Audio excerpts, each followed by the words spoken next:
کہ وہ یہ 3 لفظ پڑھیں اور زیادہ سے زیادہ اجر میں شامل ہو سکیں، اور اللہ تعالیٰ کی نعمتیں، برکتیں اور رحمتوں کو ہم سمیٹ سکیں جتنا بھی ہو سکتا ہے۔ دنیا میں بھی بھلائیاں ملیں گی اور آخرت میں بھی بھلائی ملتی ہے، کیونکہ نیکی جو ہے وہ کبھی بھی ضائع نہیں جاتی، اور اللہ تعالیٰ کے لیے عبادت کا کوئی مسئلہ نہیں ہے۔ چرند پرند، حیوانات، فرشتے سب اللہ کی عبادت کر رہے ہیں، پر اللہ تعالیٰ کو انسان کی عبادت جو ہے وہ سب سے زیادہ پسند ہے۔ خلوص دل کے ساتھ، اپنی مصروفیت کے ساتھ اگر عبادت کی جائے تو وہ عبادت بھی بہت ہی پسند ہے۔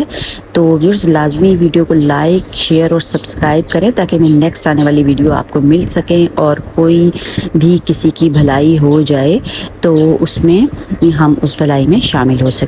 اللہ حافظ۔ دعا میں یاد رکھیے گا مجھے اور میری فیملی کو۔